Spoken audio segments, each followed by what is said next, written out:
This is Abaco as we wish that Dorian was this calm to us and nice to us. You can see in Marsh Harbor there's another feeder band coming in, the dark clouds right up there. It's pushing towards Dunderstown on the first day of August. Lobster season begun today. Boy, everybody is bragging. There's plenty of lobsters out there because the tourists weren't around to lobster fish year round. So lobsters everywhere. As you can see, the storm coming in. And this is what left off after Hurricane Dorian. As the storm pushes through, I notice there's a big ship in the back of Pelican Shores. I wonder who that wise sailor is, but this is what it looks like as the seagulls. And you see the seagulls are still around. Ain't much happening because they would have been gone a long time. But there's a man of war bird right over Dunderstown. Looking to capture some seagull because there ain't nothing else there. But he's hovering over the head. That's what you call a man of war bird if y'all don't know what that is. That's what he is. And the rain is coming. You can see the white. From here you can see the white on the water as the rain heads towards Dunderstown from Marsh Harbor. As another feeder band is about to hit. This is what it looks like in my hometown of Dunderstown on the first day of August. Monday will be Heroes Day. They used to call it Emancipation Day, where most incidents you still feel like a slave in Abaco. You gotta pay those unbelievable prices, ungodly rates. But this is what it looks like. Somebody complaining about the power off in Nassau. Check Main Street to understand. We ain't got no wires on the poles as the rain begins to fall.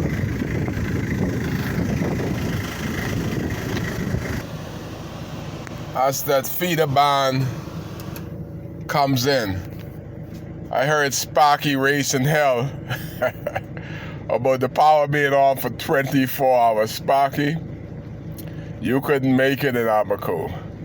Not in my Dunderstown. Somebody tell Sparky that the wires ain't on the pole in Darien District.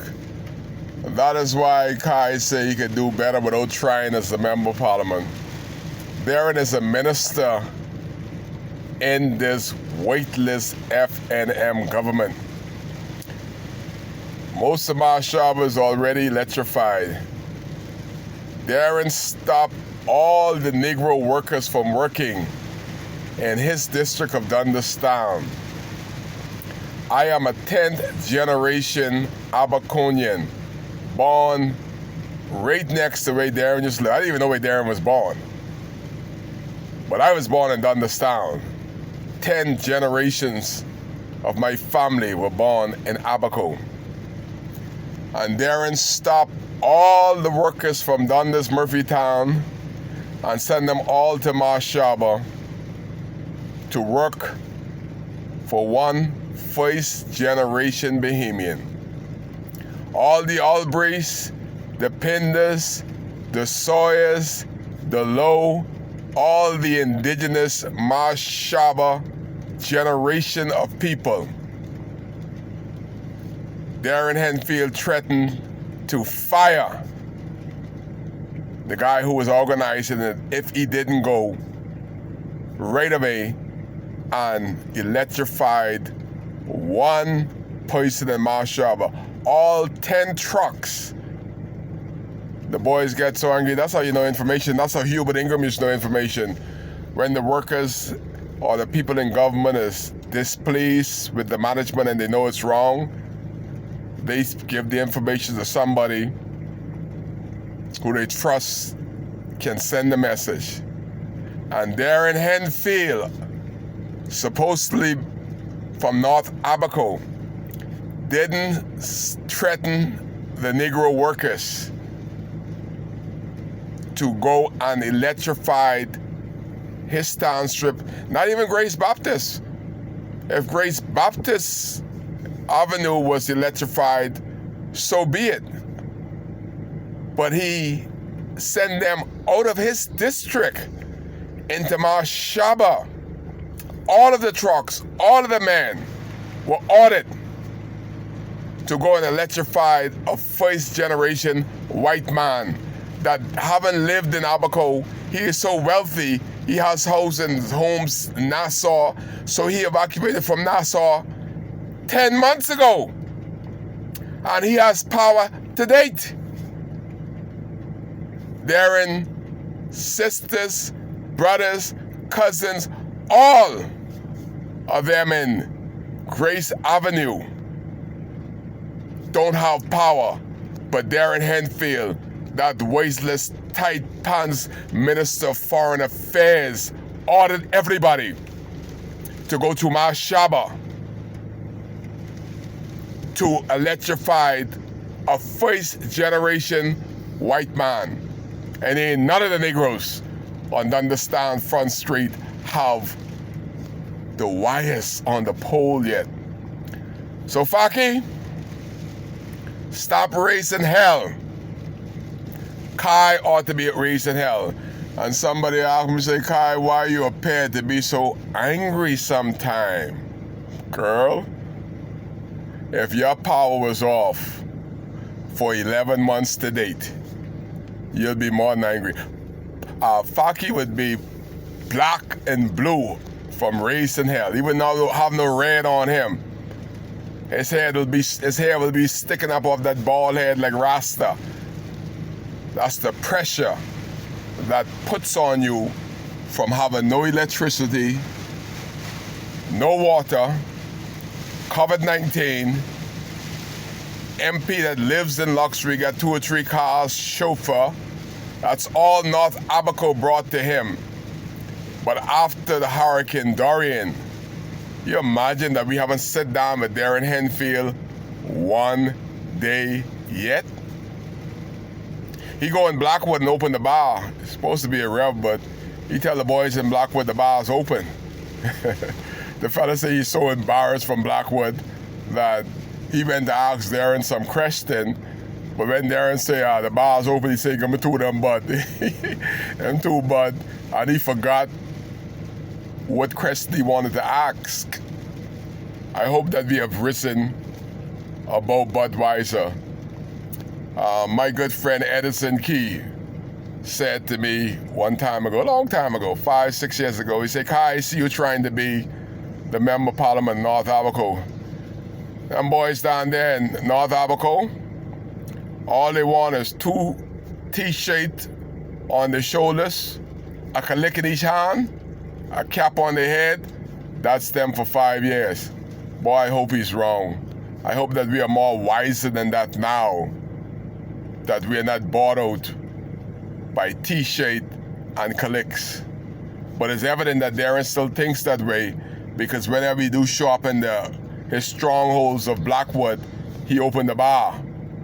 And he opened the bar with that money that's supposed to have a constituency office open with a secretary.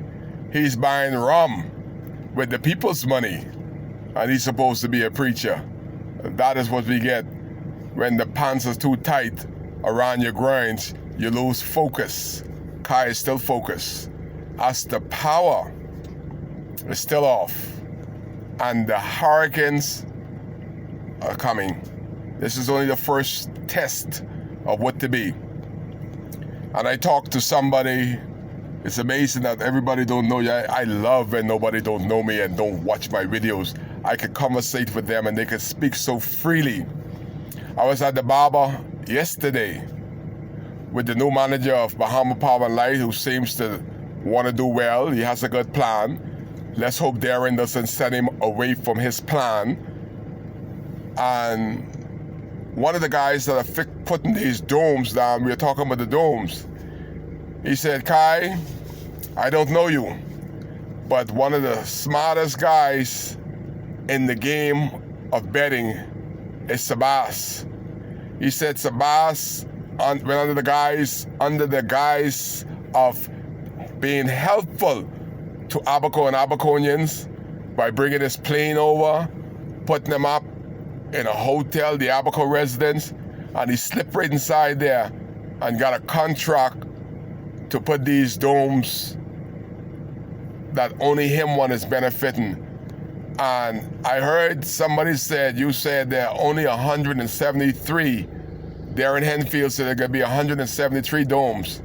We are doing over 100. We're doing over 230 domes in Dundastan and Murphytown alone. And he laughed. He said, y'all gonna look like Eskimos when we leave and go back to Nassau. But ain't no joking matter, but these guys are so serious. You imagine 230 domes? They said, why so many? He said, what happened is that if you had 4 or 5 members in a family, they don't want to stay in them little domes with their loved ones. They want their own domes. Even ones that didn't have any home want a dome. A dome means something better than nothing. But Kai Mills would prefer the lumber. Some long term, not short term. But that is how Darren member parliamentship would be. Short time, just like the domes. They give them about 15 months to be in the dome. By that time, Darren Henfield would be out of power, and he probably need a dome because he shall be dome. When Kai Mills become the member of parliament for North Abaco, all the wrong that Darren Henfield has done and continue to do to North Abaco, Kai Mills will straighten the wrong and make it right. You will finally have representation. 11 months and Darren have not spoke about a plan forward, nor have the incompetent authorities spoken about what is priority for North Abaco yet. So Sparky, relax yourself.